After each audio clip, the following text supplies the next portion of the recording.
दैनिक अमृत विचार अखबार के 2 साल पूरे होने पर बरेली सरजमी पर एक कवि और शायरों का एक मंच साझा किया गया है, जिसमें हिंदुस्तान के वो अजीम तरीन शायर और कवि शामिल, जिसमें एक नाम अरुण जेमिनी साहब का भी है, जो हास्य कवि है। आइए वो हमारे साथ सीधे बात कर लेते हैं। सर, अमृत विचार अखबार ने एक मंच साझा किया है कवियों का और शायरों का, क्या कहेंगे इस पर? बहुत अच्छी बात है। ये अखबार एक साहित्यिक आयोजन करते हैं तो अखबार की अपनी सार्थकता बढ़ती है और अदब लोगों तक साहित्य पहुंचता है।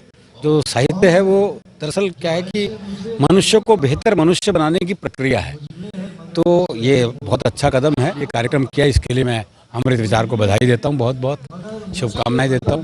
मेरा एक सवाल, जिस तरह से दौर डिजिटल की तरफ को जा रहा है, क्या लगता है कि जो कवि थे या शायर थे उनका मयार में कमी आई कहीं ना कहीं?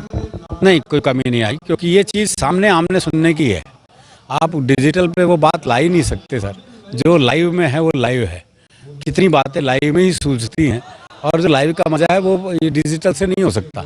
डिजिटल आपको एकांत में थोड़ा सा आनंद दे सकता है, लेकिन जब समूह की ये जो कार्यक्रम है समूह के हैं तो उसमें अलग ही आनंद है। तो लाइव का अपना अलग है, तो खूब चल रहा है, कोई दिक्कत नहीं।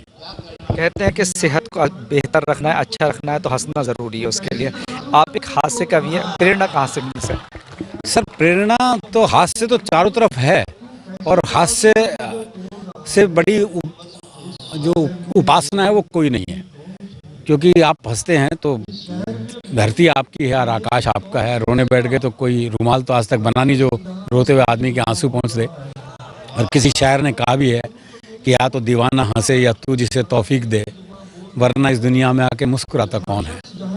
तो आज हंसी की बहुत आवश्यकता है, क्योंकि इतने तनाव है जीवन में, इतने तनाव है कि आदमी हंसना भूल गया है।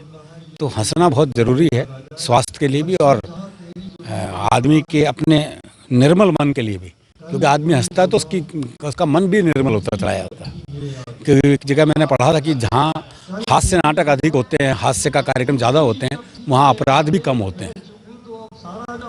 बरेली वासियों के लिए किस तरह का मैसेज देना चाहिए? बरेली लाजवाब शहर है साहब। बरेली तो कह रहे थे ना कि इससे लोकप्रिय हुए, उससे लोकप्रिय हुए। सबसे पहले तो एक मुहावरे ने लोकप्रिय किया था बरेली को, उल्टे बांस बरेली। फिर बरेली तो साहित्य की नगरी है, यहाँ लोग खूब मन से सुनते हैं और यहाँ के श्रोताओं का तो जवाब ही नहीं।